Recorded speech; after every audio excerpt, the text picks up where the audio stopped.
Hello শিক্ষার্থীবৃন্দ, আশা করি তোমরা সকলে ভালো আছো। সমকোণী ত্রিভুজ সংক্রান্ত অনেকগুলো তথ্য আমরা ইতিপূর্বে জেনেছি।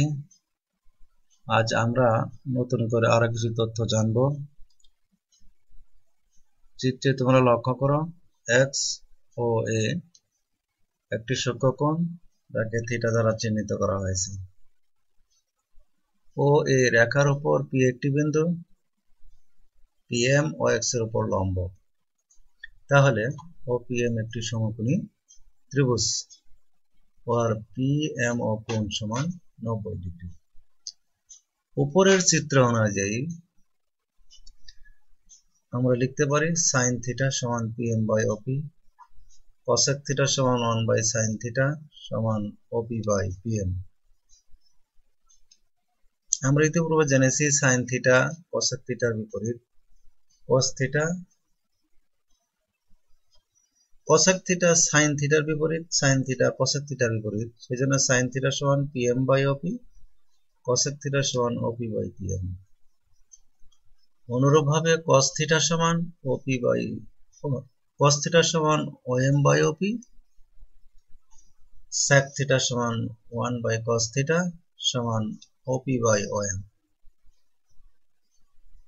tan থিটা সমান PM by OM, cot theta সমান 1 বাই tan থিটা সমান ওএম বাই পিএম।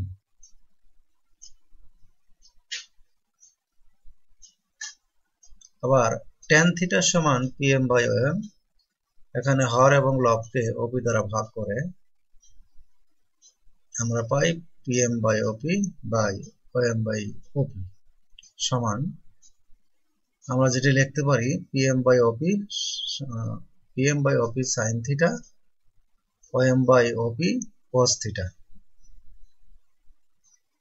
আবার কট থিটা সমান ওএম বাই পিএম সমান, এখানেও হর এবং লবকে ওপি দ্বারা ভাগ করে আমরা পাই OM by OP by PM by OP সমান, আমরা যা লিখতে পারি ওএম বাই ওপি সমান cos theta, PM by OP sine theta.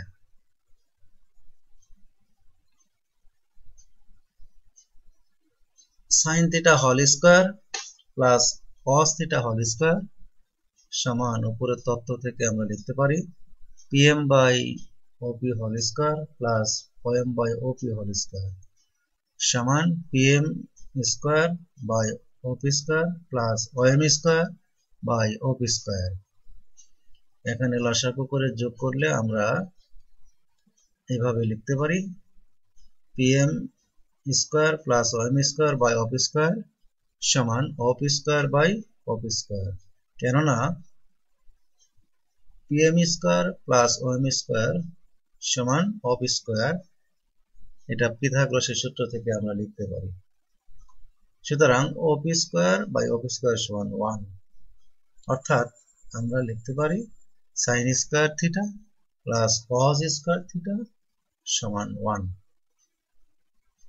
শিক্ষার্থী বন্ধুরা, তোমরা নিশ্চয়ই লক্ষ্য করেছো আজ আমরা নতুন যে জিনিসগুলো জানলাম তা হচ্ছে tan থিটা সমান sin theta by cos theta, cot theta সমান cos theta by sin theta, এবং sin square theta plus cos square theta সমান 1।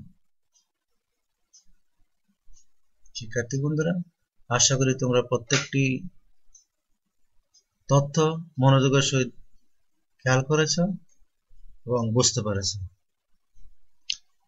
তোমরা বেশি করে চর্চা করবে, তাহলে তোমাদের বিষয়গুলি সুন্দর করে বুঝে আসবে। আজ আর কথা বাড়াচ্ছি না, সকলকে ধন্যবাদ। সকলের সুস্বাস্থ্য কামনা করে আজ আলোচনা এখানে ইতি টানছি। আল্লাহ হাফেজ।